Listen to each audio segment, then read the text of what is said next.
வணக்கம். மனம் கவர்ந்த பங்குச்சந்தை அப்படிங்கிற இந்த தொடரில் வார நாட்களில் நம்ம பங்குகளை பற்றி பார்த்துக்கிட்டு வரோம். நான் எனக்காக தேர்ந்தெடுக்கக்கூடிய சில பங்குகளை டெக்னிக்கல் முறையில் நான் தேர்ந்தெடுத்த விஷயங்களை உங்களோட நான் வாரம் பகிர்ந்துக்கிட்டு வரேன். சந்தர்ப்பங்கள் கிடைக்கும்போது மட்டும் நமக்கு நல்ல வாய்ப்புகள் இருக்கக்கூடிய பங்குகளை நம்ம கொடுத்துட்டு வரோம். அந்த வகையில் இந்த வாரம் ஒரு சில பங்குகளை நான் உங்களோட பகிர்றதுக்கு காத்து கொண்டு இருக்கிறேன். அதற்கு முன்னாடி புதிதாக இணைந்துள்ள அத்தனை நல்ல உள்ளங்களுக்கும் என்னுடைய மனமார்ந்த நன்றிகள். உங்களுடைய லைக்ஸ், கமெண்ட்ஸ் மற்றும் சப்ஸ்கிரிப்ஷன் மூலயமா நீங்கள் கொடுத்துட்டு வர ஆதரவுக்கு மிக்க நன்றி. புதிய பங்குகளை பார்க்குறதுக்கு முன்னாடி ஏற்கனவே நம்ம சேனலில் சொன்ன ஒரு சில பங்குகள் ஒரு நல்ல முன்னேற்றத்தோடு முன்னேறி நின்றுருக்கிறத நம்ம பார்க்க முடியுது. அதை ஒரு சின்ன அலர்ட்டாக உங்களுக்கு காமிச்சிட்டு அதுக்கப்புறம் நம்ம புதிய பங்குகளை பார்க்கலாம் அப்படின்னு நினைக்கிறேன். அதில் முதல்ல ரயில்டெல் அப்படிங்கிற அந்த நிறுவனம் 337க்கு மேலே போச்சு அப்படின்னா 397, 440, 480 அப்படின்ற மாதிரி கொடுத்துருந்தோம். ஆல்மோஸ்ட் 392.80 அப்படிங்கிற லெவலுக்கு இந்த வாரத்தினுடைய உச்சம் போயிருக்கு. இந்த வாரத்தில் எல்லா ரயில் சம்மந்தப்பட்டக்கூடிய, அதாவது ரயில்வே சம்மந்தப்பட்டக்கூடிய எல்லா ஸ்டாக்ஸுகளுமே நல்ல ஒரு முன்னேற்றத்தை கொடுத்துருக்கு. அதனுடைய விளைவாகவே இந்த பர்டிகுலர் ஸ்டாக்கும் நல்ல ஒரு ஏற்றம் கொடுத்துருக்கு. ஸோ ஃபஸ்ட் லெவலில் போய் டச் பண்ணுற நிலமையில் இருக்குது. ஸோ உங்களுடைய என்ட்ரிஸ் ஒரு வேளை அந்த 337 ரேஞ்சில் இருந்துருந்துச்சு அப்படின்னா இப்போது ஒரு ப்ராஃபிட் புக்கிங் பிளேஸாக இந்த இடம் இருக்கும் வரக்கூடிய திங்கக்கிழமையில் அப்படிங்கிறதுனால ஒரு அலர்ட்டாக நான் உங்களுக்கு காட்டணுமேனு இந்த ஸ்டாக் எடுத்து காமிச்சிருக்கேன். அடுத்த ஸ்டாக் பார்க்கலாம். இரண்டாவதாக நம்ம பார்க்கக்கூடிய ஸ்டாக் JWL, ஜூபிட்டர் வேகன் லிமிடெட். இதுவும் நம்ம 343 கடந்தால் 389, 427 கொடுத்தோம். ஸோ இது ஒரு வேகமாக நான் 389 போய் டச் பண்ணாலும் அங்கேருந்து மறுபடியும் கீழே மறுபடியும் 343 கிளம்பி இப்போ 427 போய் டச் பண்ணிட்டாங்க.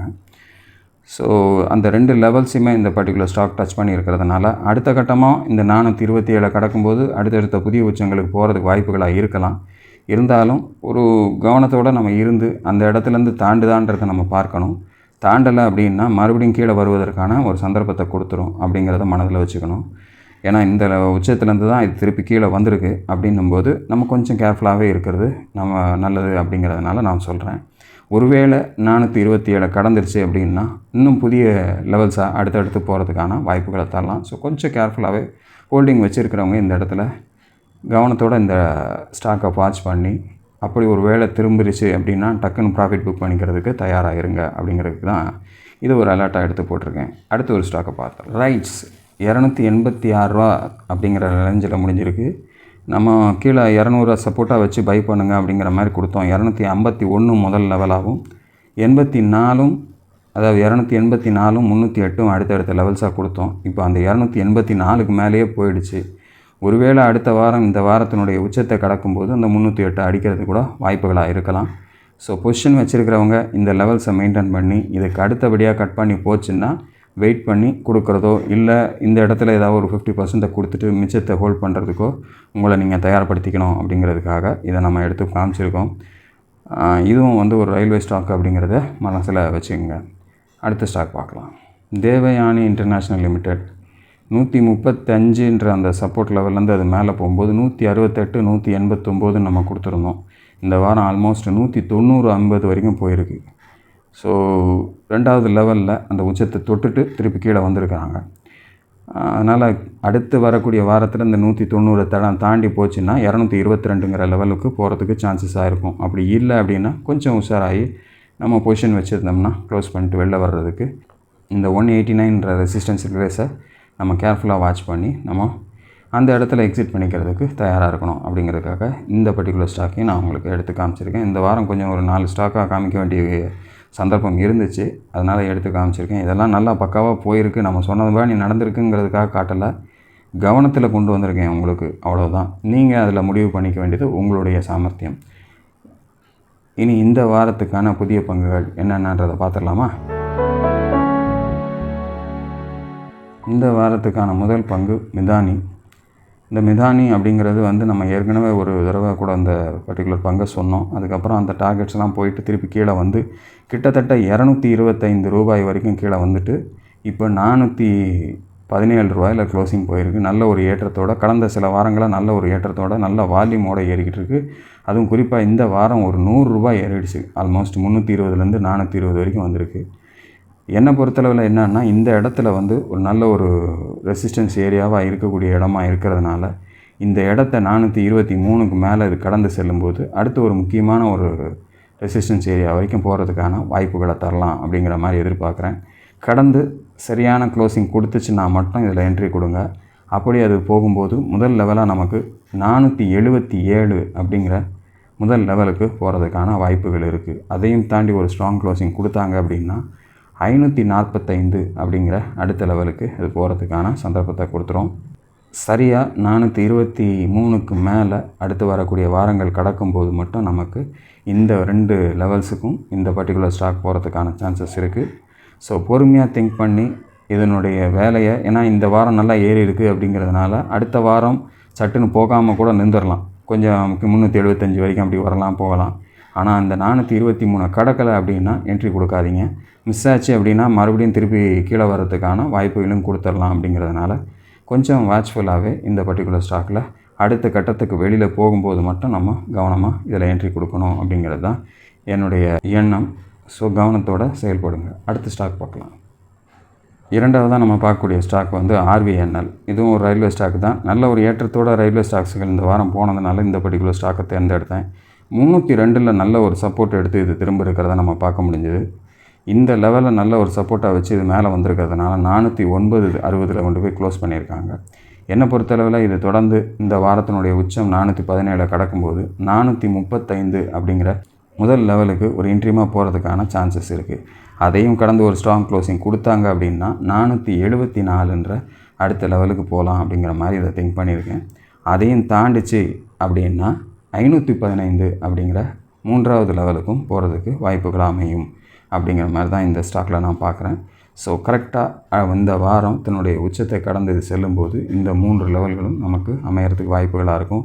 கீழே நல்ல ஒரு பேஸ் சப்போர்ட்டாக நமக்கு ஒரு 302 அப்படிங்கிறது இருக்குது. ஸோ இது வந்து என்னென்னா ஒரு நீண்ட கால அடிப்படையில் என்ட்ரி கொடுக்குறீங்க அப்படின்னா இந்த பர்டிகுலர் ஸ்டாக்கில் உங்களுக்கு இந்த லெவலில் வாங்குறதுக்கு ஒரு சான்ஸ் கொடுத்துச்சு அப்படின்னா இந்த 3 லெவலும் போகிறதுக்கு வாய்ப்புகளாக இருக்கும் அப்படிங்கிறத மனசில் வச்சுக்கோங்க.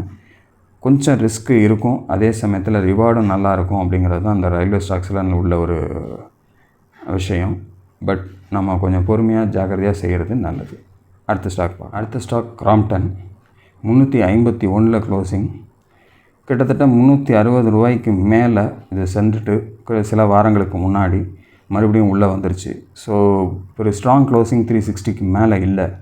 என்னை பொறுத்தளவில் இப்போ போயிருக்கிற லெவல்லேருந்து ஒரு 10 ரூபா மேலே போய் இந்த 360க்கு மேலே அடுத்து வரக்கூடிய வாரங்களில் க்ளோசிங் கிடச்சிதுன்னா, ஏன்னா இந்த வாரம் நல்ல வால்யூமோடு மூவ் பண்ணியிருக்கிறதுனால இந்த 360 கடந்து அதில் அடுத்த வாரத்தில் ஏதாவது ஒரு க்ளோசிங் கொடுத்துச்சு சந்தர்ப்பவசமாக அப்படின்னா அடுத்த லெவலாக நான் பார்க்குறது 402 அப்படிங்கிற அடுத்த லெவலுக்கு போகிறதுக்கான வாய்ப்புகள் இருக்கும் அப்படின்ற எண்ணத்தில் இதை நான் தேர்ந்தெடுத்திருக்கேன்.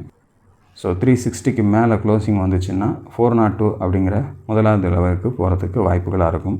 அதையும் தாண்டி ஒரு ஸ்ட்ராங் க்ளோசிங் கொடுத்துச்சு அப்படின்னா நமக்கு 443 அப்படிங்கிற 2வது லெவலுக்கு போகிறதுக்கு இந்த பர்டிகுலர் ஸ்டாக்கில் வாய்ப்புகளாக இருக்கும் அப்படிங்கிற மாதிரி நான் பார்க்குறேன்.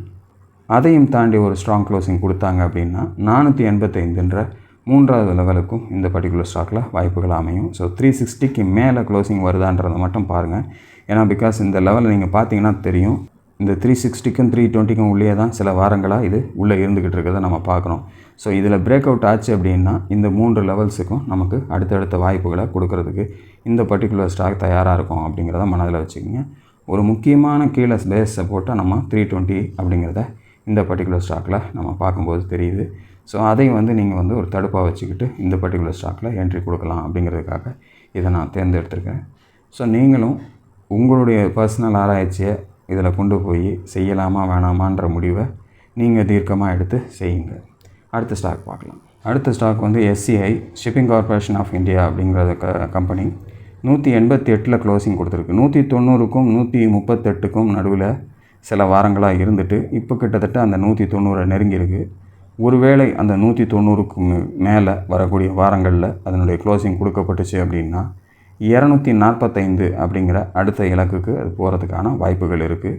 அதையும் தாண்டி ஒரு ஸ்ட்ராங் க்ளோசிங் கொடுத்ததுன்னா 270 அப்படிங்கிற அடுத்த கட்டத்துக்கு இது போகிறதுக்கு வாய்ப்புகளாக இருக்கும். அதையும் தாண்டி ஒரு ஸ்ட்ராங் க்ளோசிங் கொடுத்துச்சு அப்படின்னா 306 அப்படிங்கிற மூன்றாவது லெவலுக்கும் இது போகிறதுக்கு வாய்ப்புகளாக இருக்கும் அப்படிங்கிறதுக்காக இதை தேர்ந்தெடுத்திருக்கேன்.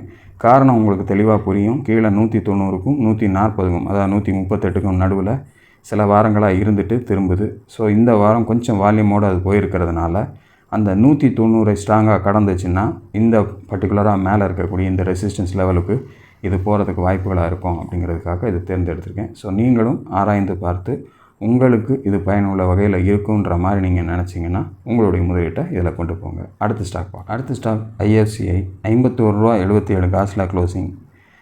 இதுவும் அதே மாதிரி தான் ஒரு 38க்கும் 48க்கும் நடுவிலே தடுமாறிக்கிட்டு இருந்தது. இந்த வாரம் கொஞ்சம் வால்யூமோட 51.77 கொண்டு போய் க்ளோசிங் கொடுத்துருக்காங்க. ஸோ அடுத்த கட்டமாக இதனுடைய மேலே செல்லக்கூடிய உச்சமாக நாம் பார்க்கக்கூடிய அதாவது ரெசிஸ்டன்ஸுக்கு ஏரியாவாக நான் பார்க்கக்கூடிய இடம் வந்து 64. அதையும் தாண்டி ஒரு ஸ்ட்ராங் க்ளோசிங் கொடுத்துச்சு அப்படின்னா 71 அப்படின்னு பார்க்குறேன். அதையும் தாண்டிச்சு அப்படின்னா 80 அப்படிங்கிற இந்த 3வது லெவலுக்கும் இது போகிறதுக்கு வாய்ப்புகளை தரலாம் அப்படிங்கிற மாதிரி இதை தேர்ந்தெடுத்திருக்கேன். ஸோ இதெல்லாம் வந்து ஒரு கணிப்பு 52.78 தான் இந்த வாரத்தினுடைய உச்சம். அதை தாண்டி போகக்கூடிய வாய்ப்பு ஏற்பட்டு க்ளோசிங் ஸ்ட்ராங்காக இருந்துச்சுன்னா இந்த 64, 71, 80 இதை நோக்கியெல்லாம் இது பயணிக்கிறதுக்கு வாய்ப்புகளாக இருக்கும். இல்லை அடுத்த வாரம் சரியாக மூவ்மெண்ட் இல்லாமல் 48 நெருக்கத்துக்கு வந்துட்டு அப்படி நிதானமாக இருந்துச்சு அப்படின்னா 52க்கு மேலே அல்லது 53க்கு மேலே வரும்போது மட்டும் உங்களுடைய வேலையை செய்யணும். இல்லை 48 கீழே வந்துருச்சுன்னா சுத்தமாக விட்டுட்டு 38 கிட்ட போகும்போது அங்கேருந்து திரும்புதான்றதை நம்ம வெயிட் பண்ணி பார்த்து செய்யணும். ஸோ இதுதான் லெவல்ஸுன்றது. இதை வந்து நீங்கள் டார்கெட்டாவோ இல்லை ஸ்டாப் லாஸாவோ எடுத்துக்கிட்டு பார்க்கக்கூடாது. அந்தந்த இடம் வரும்போது அது தடுக்கப்படுறதுக்கு வாய்ப்புகள் அதிகம் உள்ள இடங்களாக இதெல்லாம் நம்ம தேர்ந்தெடுக்கிறோம். ஸோ அதை மனதில் வைத்துக்கொண்டு உங்களுடைய செயல்களை நீங்கள் பொறுமையாக தேர்ந்தெடுத்து எப்படி செய்யணுமோ அப்படி செய்து உங்களுடைய லாபங்களை பார்க்கறதுக்கு என்னால் முடிந்த ஒரு சின்ன வழிகாட்டுதலை தான் நான் கொடுத்துக்கிட்டு இருக்கிறேன். ஸோ இவ்வளோ தான் இந்த வாரத்துக்கான என்னுடைய தேர்வுகள். ஸோ நடக்கின்ற நிகழ்வுகளை தெளிவாக பார்த்துக்கிட்டே இருங்க. என்னென்னலாம் அடுத்தடுத்து வரக்கூடிய விஷயங்கள் இருக்குது, வேர்ல்டு நியூஸஸ் என்ன, இங்கே இந்தியாவில் நடக்கக்கூடிய செய்திகள் என்ன அப்படிங்கிறதெல்லாம் கொஞ்சம் கேர்ஃபுல்லாகவே வாட்ச் பண்ணுங்கள். மார்க்கெட்டினுடைய வாலடைலிட்டி அதிகமாக இருக்கக்கூடிய சூழ்நிலையில் நாமளும் ஜாக்கிரதையாக இருக்கணும். ஏதோ கண்மூடித்தனமாக நம்ம முதலீட்டுக்குள்ளே போயிடக்கூடாது. இந்த சமயங்களில் நம்ம கொஞ்சம் ஜாக்கிரதையாகவே செயல்படுறது நல்லது அப்படிங்கிறத மனதில் வைத்துக் கொள்ளுங்கள். தொடர்ந்து அடுத்து வரக்கூடிய வீடியோவில் உங்களோடு நான் இணைகிறேன். அதுவரையில் நன்றி, வணக்கம்.